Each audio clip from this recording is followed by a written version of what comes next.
Good afternoon. Happy to meet you again in this video, in which I already announced that I'll be lecturing on one of the greatest civilizations in America before the arrival of Christopher Columbus. Generally speaking, we have three major pre-Columbian civilizations. Why pre-Columbian? Because they already existed before the arrival of Christopher Columbus and the arrival of the Europeans. The major pre-Columbian civilizations were the Aztecs, the Mayan, and the Incas. We have already dealt with, we have already seen in class the Mayan civilization and what remains the two other civilizations, the Aztecs, the other two great civilizations of the Aztecs and the Incas. So today I'll be talking about the Aztec civilization, and next Thursday will be your last lecture on the Incas civilization, right? Commonly known as the civilization of Mexico that rose in what is nowadays Mexico. The Aztecs built great civilization in Central America, and the capital was Tenochtitlan, the greatest city of Tenochtitlan. So that's the flag of official flag of the Mexican Republic. You see, it has to do with the legend of building. It has to do with the legend of building the ancient Aztec civilization. So, generally speaking, the Aztec civilization rose from about 900 AD and survived until 1521, the year when it was completely destroyed by the Spanish conquistadors led by Hernan Cortés, right? So generally, the legend says that the Aztecs rose as a tribe, and then traveling from one area to another, they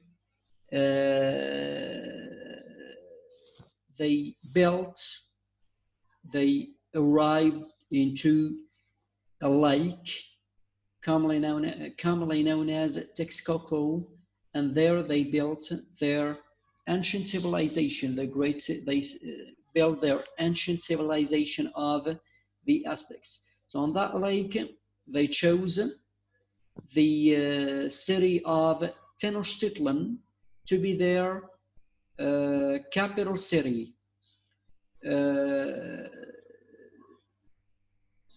Generally speaking, Tenochtitlan, the capital city, was a strategic location, through which the Aztecs could have abundant food, and also the capital city would enable them with waterways for transportation. As you see here in the map, the capital city was built on an island. Okay. Something very important is that the Aztecs rose after fighting many other tribes. So the competing tribes united in what is known as a tribal alliance. So three major tribes of the three major tribes at the remote times, united into what is known as the Tribal Alliance, and they started acquiring more lands and subjecting their people in a way to expand the boundaries of their empire. So in the Aztec Empire, we could find three major tribes. We could find three major categories of tribes. So we have the core tribes. The core tribes, the principal tribes that rose after the Tribal Alliance, the ruling tribes. And then we have the allied tribes. So the tribes that who could not fight the Aztecs, decided to ally with them. And then we have the tributary tribes, the tribes that fought the Aztecs, but they were defeated, and their territory was subjected, and they agreed to pay tribute to the major ruling tribes of the Aztecs. Historically, the legend says about the origins of the Aztecs. So the Aztecs, commonly known as people of the seven caves, they used to live in the hills and the mountains of northern Mexico, what is not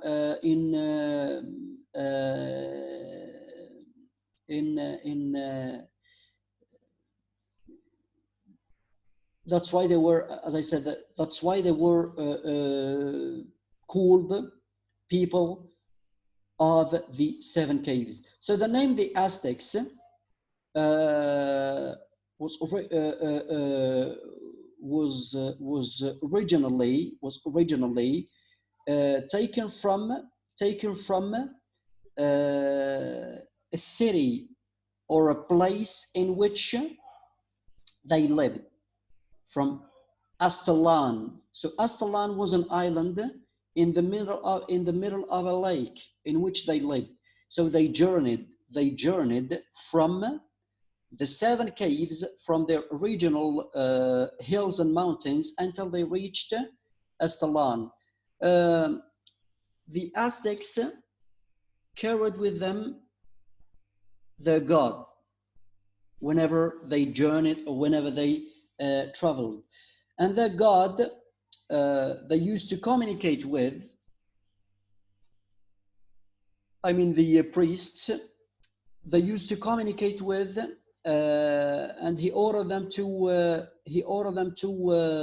let's say, he ordered them the following: just obey my commands, and I promise you the world. So the story of the Aztecs, that people look like the Israelis who were looking for the promised land, commonly known as, so they were best known of the chosen people searching for their promised land. And when they succeeded to find that promised land, it is where they could start building their great empire.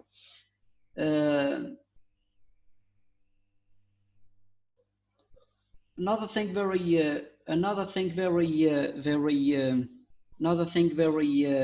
important, as I said, that those people carried with them their god.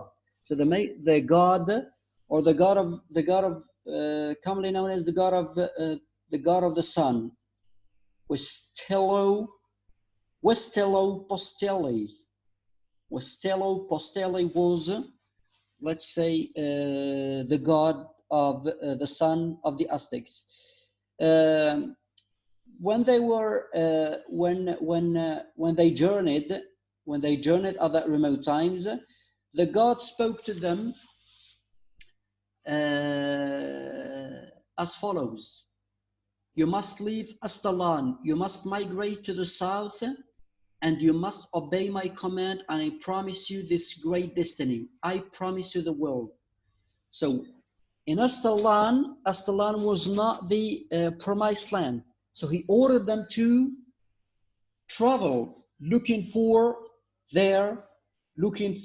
the promised land. Just keep on going, keep on migrating, keep on going on your journey, and I promise you the world. I promise you to build a great empire and rule the world, right?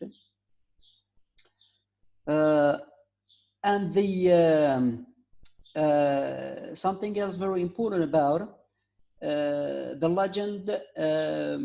So the legend says that the Aztecs would carry on migrating, carry on going on their journey until they would see an eagle perched on a cactus growing out of a rock. So that was the sign. So they had to keep on going on their journey until they found an eagle, as you see here in the figure, an eagle perching on a rock and eating a cactus.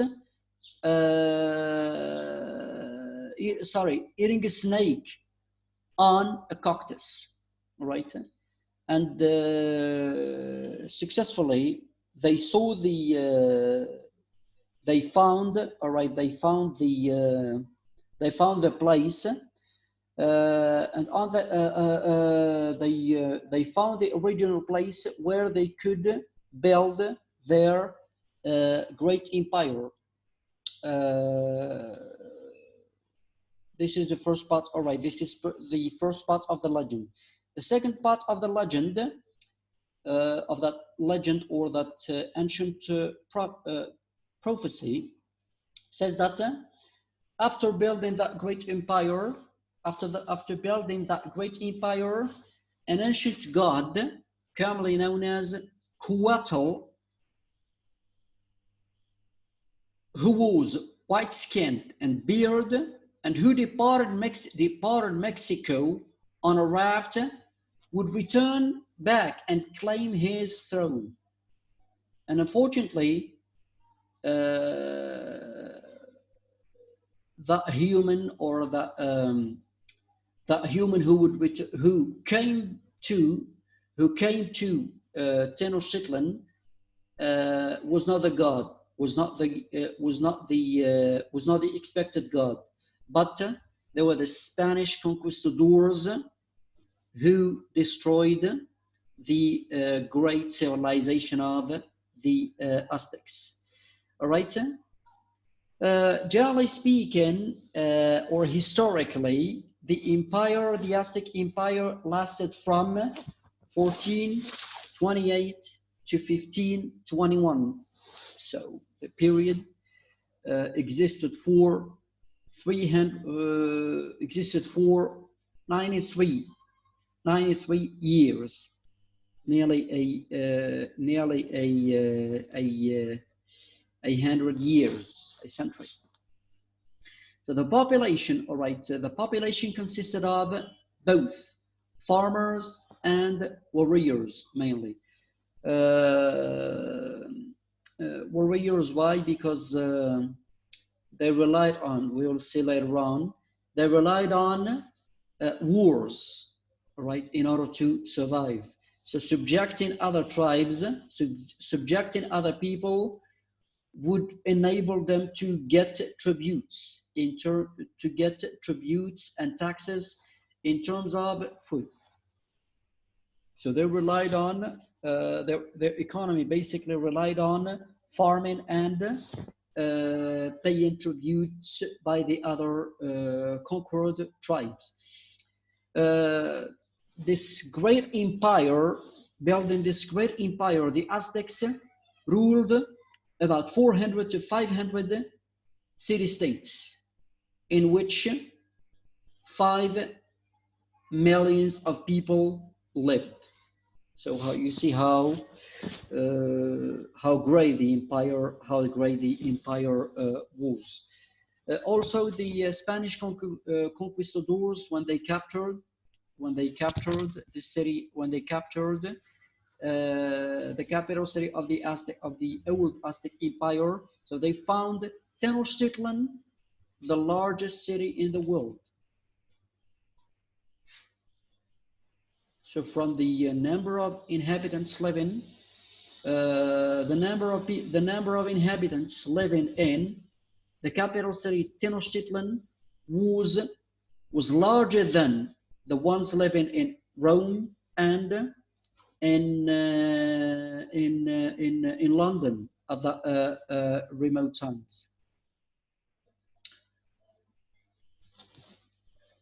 I said before, the Aztecs were farmers, but when they arrived to Central America and they started building their great empire, unfortunately, all the good farming lands were taken. So in order to survive, they had to rely on wars, as I said. So wars would enable them to get another source of economy in terms of food, and in terms of goods too. Okay.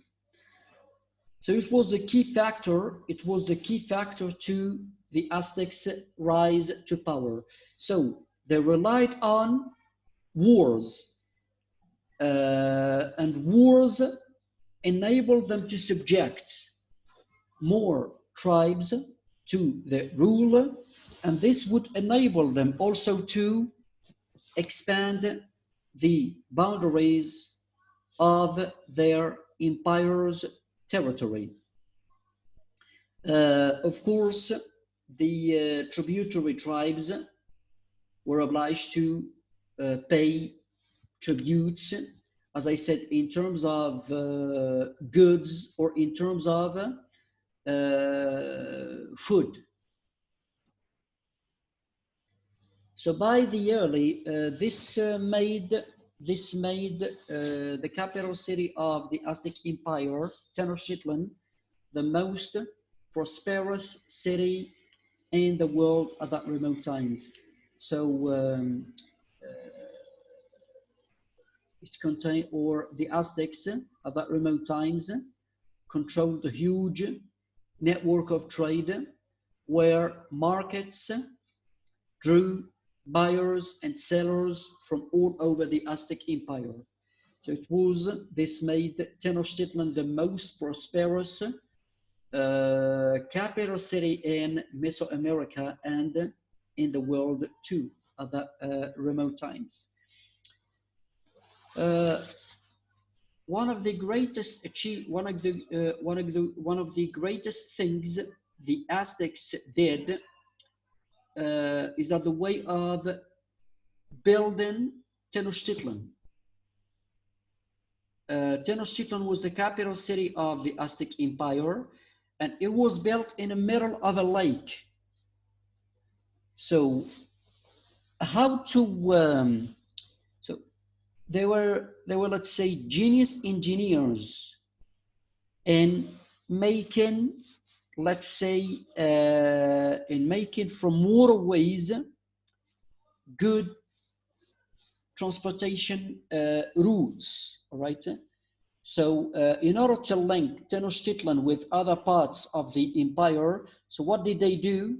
The Aztecs built causeways Causeways were raised roads across water, so that people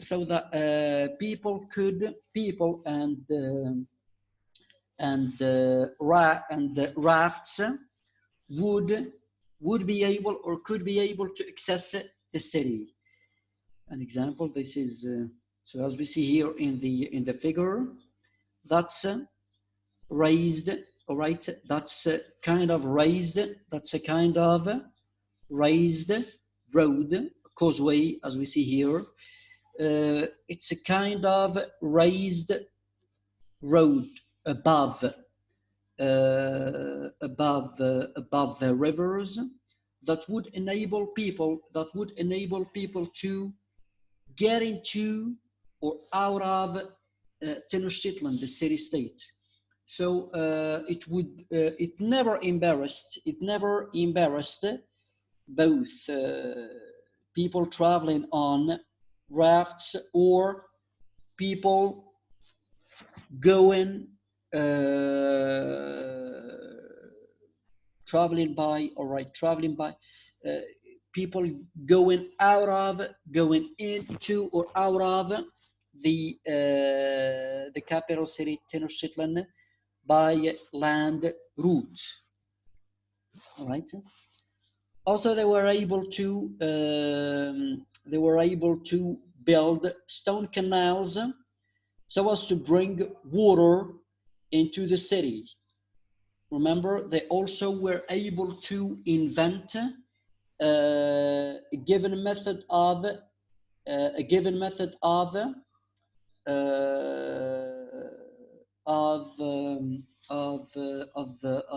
farming the lands, all right, in order to raise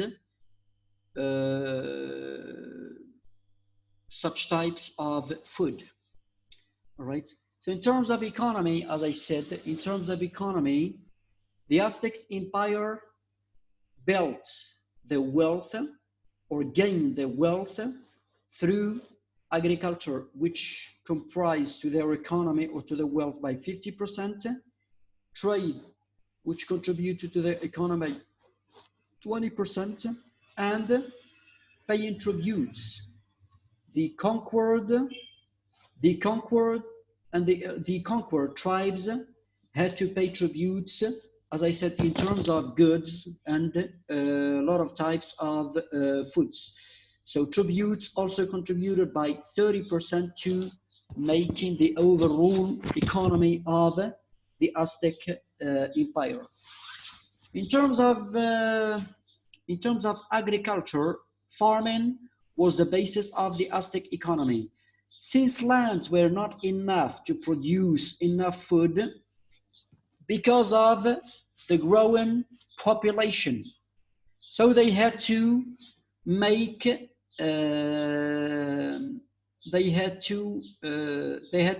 more land suitable for farming. So they developed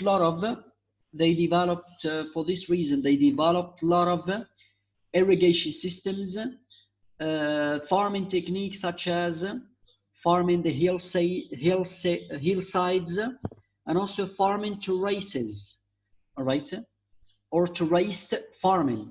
And also they used fertilizers in order to enrich the soil. But they were famous of their floating gardens, another technique of farming farming, which they named chinampas. All right, chinampas were made. See here. That's the figure here, and the figures here too. All right. So these were, as we see, these were the floating gardens or the chinampas. Chinampas were made as follows. So first of all, they dig canals through the marshy shores and islands, and then they heaped mud on huge mats which were made of woven reeds. And then they anchored the mats by tying them to posts driven into the lake bed and planting the trees at the corners, which took root and secured the islands permanently. By putting mud on huge mats made of woven reeds, they placed them in the lake and farmed on soil on these farms. So this, as we see here in the figure, so this farming technique, commonly known as the floating gardens, would enable to get, let's say, to divide the farming lands, all right, on the lake. So you could have more than one crop in those floating gardens, and also in terms of irrigation, in terms of irrigation, since they were built or posted on the island or on rivers, they would not care on how to irrigate those floating gardens, because they were on the lake, posted on the lake or on the island or on rivers. So irrigation was available 24 hours a day. All right. What were the major crops? What were the major crops that they had? They relied on corn. All right. From corn they got maize, which was their principal food. So from corn they could have maize, and also they could make tortillas, which was also another principal food for the Aztecs. Other crops included beans, squash, chili peppers, avocados, and tomatoes. Right. The Aztecs raised turkeys and dogs, in addition to geese, quail, and ducks. So these were the major or the principal animals that the Aztecs raised and relied on. They were also famous of, the Aztecs were also famous of their school system or their education system of remote times. So since they needed engineers, builders, and other specialists, so they developed a public system of schooling. So the Aztecs, first of all, sent children to schools where they learned Aztec religion, their ABC in history and in religion. And then there existed, let's say, another kind of education in which the Aztec children could engage or enroll in specialized profession.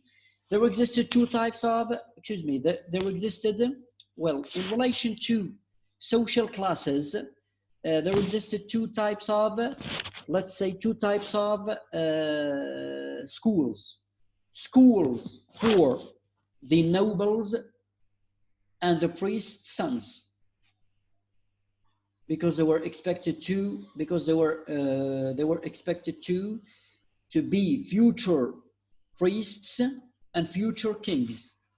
And then we have another school system for the commoners, for the common people, because their children were supposed to become in the future, to become future engineers, builders, and so on. All right. So the school system for for the common people, or the common for the children of the common people, commonly known as specialized schools, or in which they would enroll in specialized professions, how to be builders, engineers in the future, and other specialists too. Good. As far as social classes, the Aztec society comprised of the ruling class on top, the king and his family, then followed by the nobles, priests, and warriors, or the army generals, then followed by the farmers, traders, builders, engineers, and so on. And then at last we have the slaves and the prisoners of wars. The difference between the slaves and the prisoners of wars, after attacking another tribe, engaging in war with other tribes, so the people who were captured would be brought to the Aztec society, because they would be subjected to human sacrifices. Not all the captives or the prisoners of wars were presented to human sacrifices rituals. So the people who stayed alive would remain as slaves, would remain or live as slaves. All right. They would become slaves of the Aztec society, meaning they would be Aztec citizens, but still slaves. Okay. As I've already said, the Aztecs were commonly known as people of the sun, and since they believed in many gods, they honored the gods by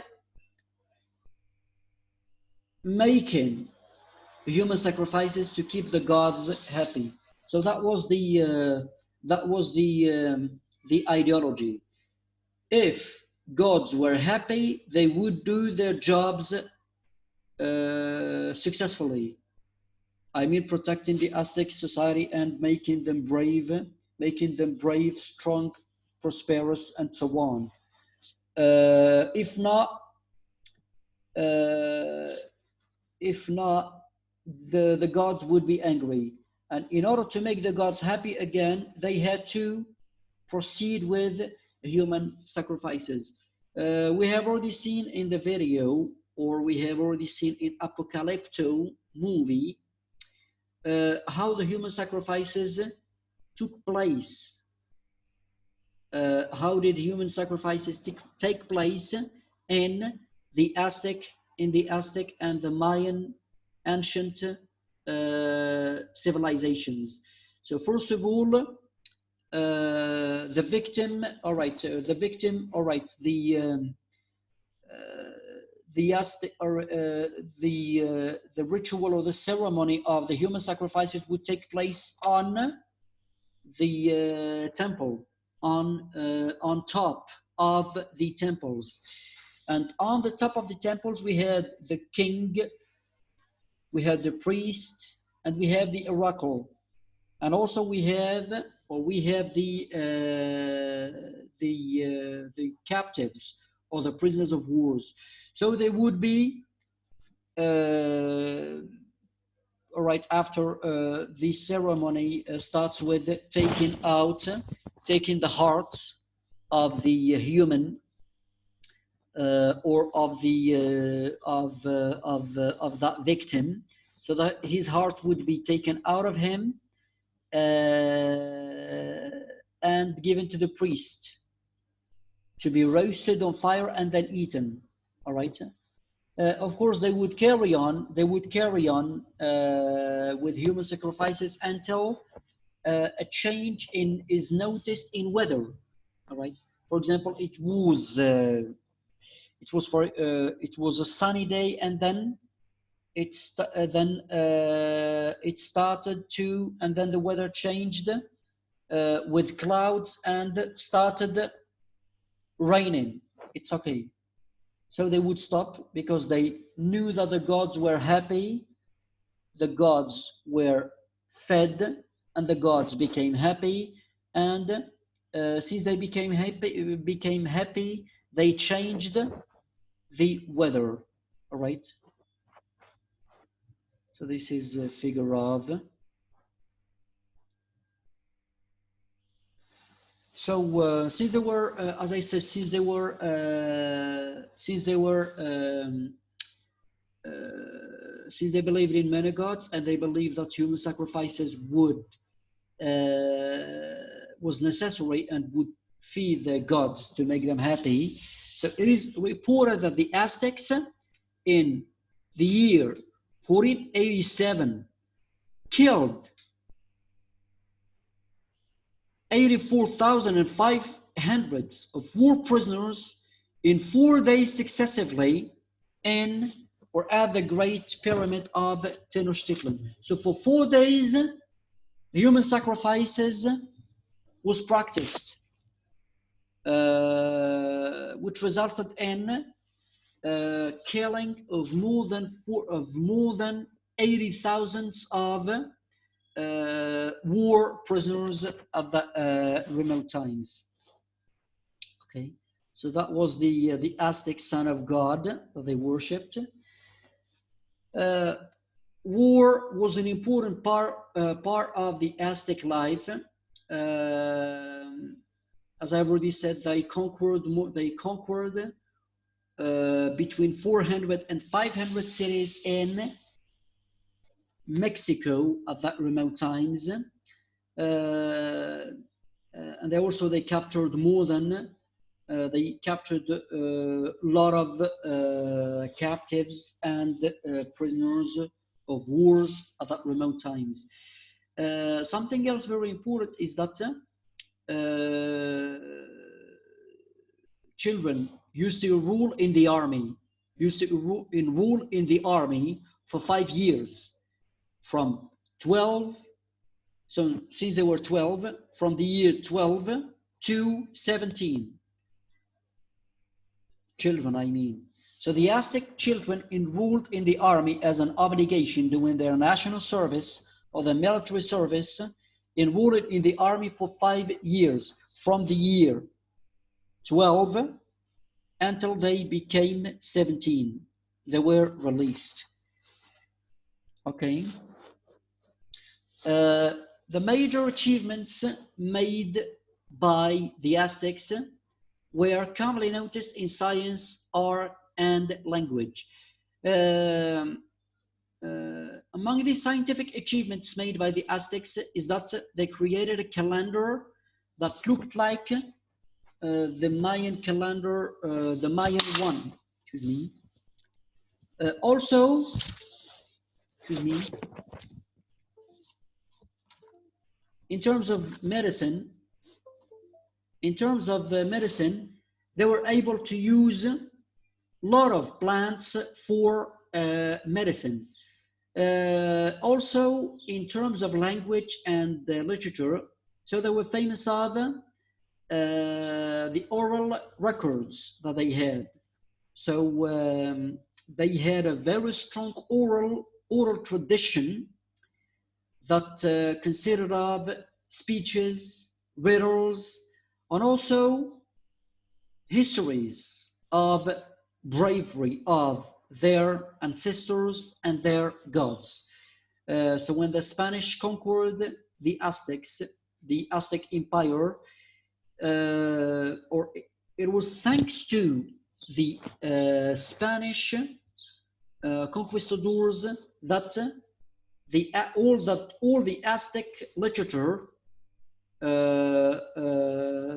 that was basically in oral tradition, it was written down later.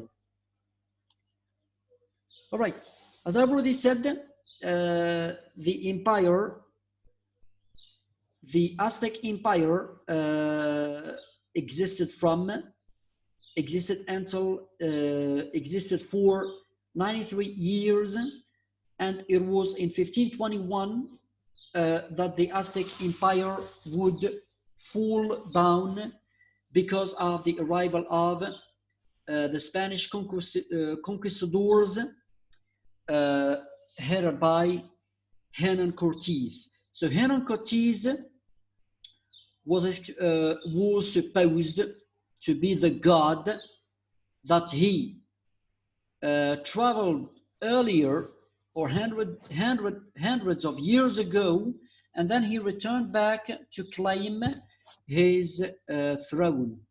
At that time, the last king of the Aztec Empire was Moctezuma.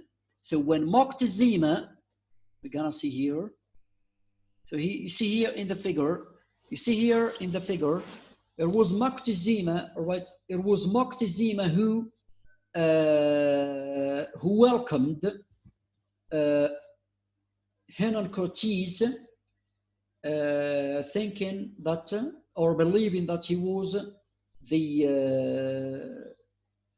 god that they waited for to reclaim his throne. We see here in the figure there's a woman with Hernan Cortés. So that woman played a key role in the destruction of the Aztec Empire. Her name was Malinche. The legend said that she fell in love with him, and she acted as an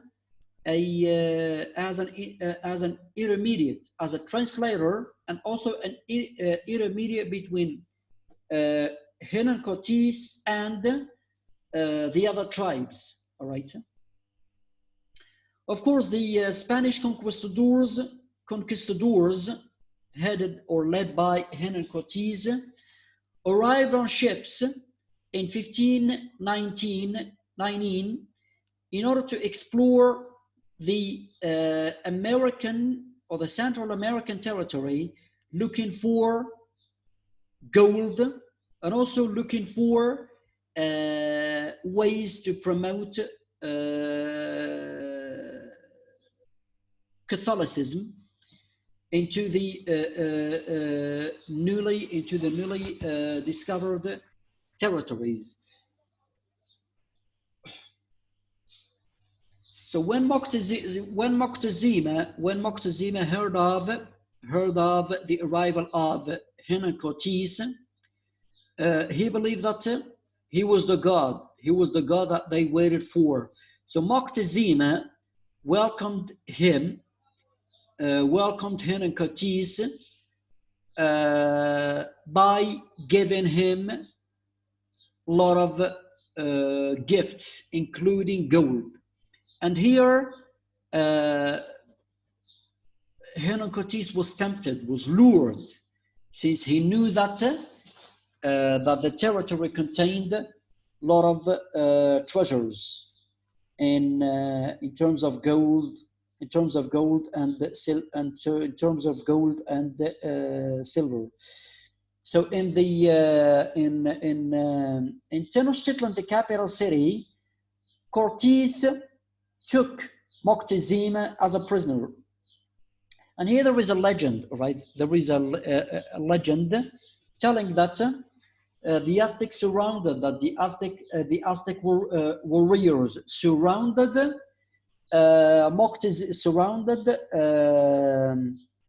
surrounded Hernan Cortés and the troops that took Moctezuma, the Aztec king, as a prisoner.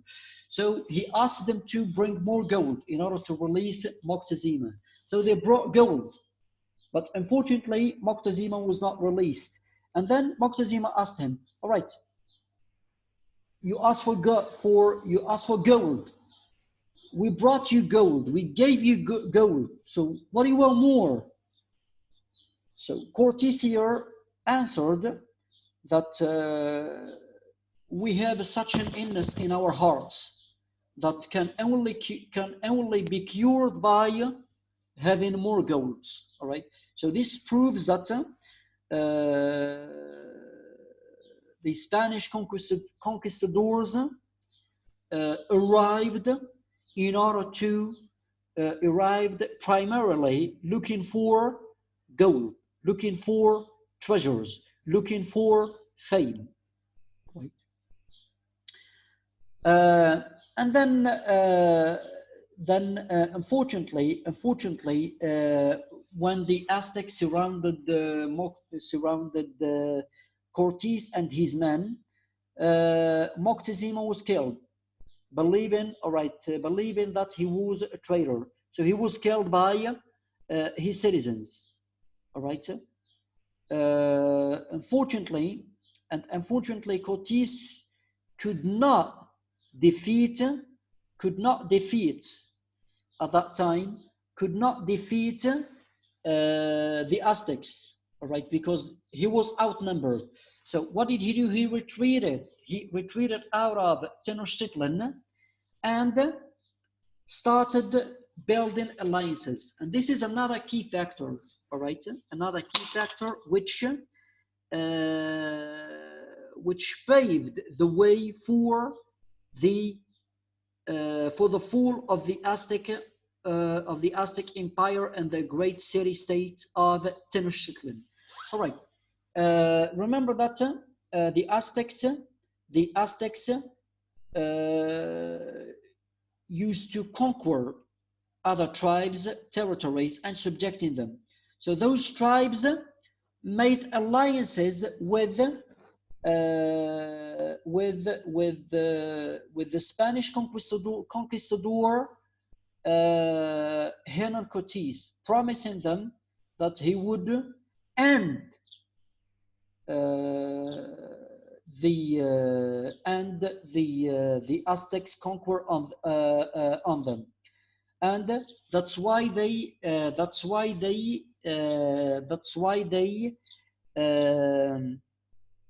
allied with him. All right.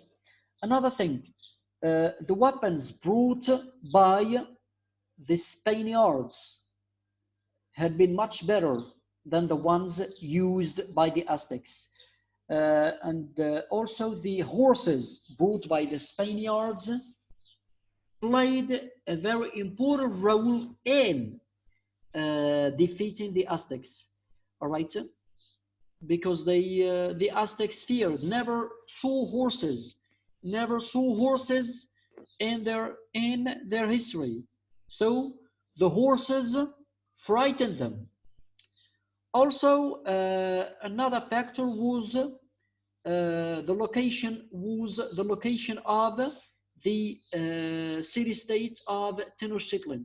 So it was built on a lake, and this made it easier for Hernan Cortés and the allied tribes to, let's say, to make an embargo on Tenochtitlan, cutting off every source of food and water to come to the Aztecs.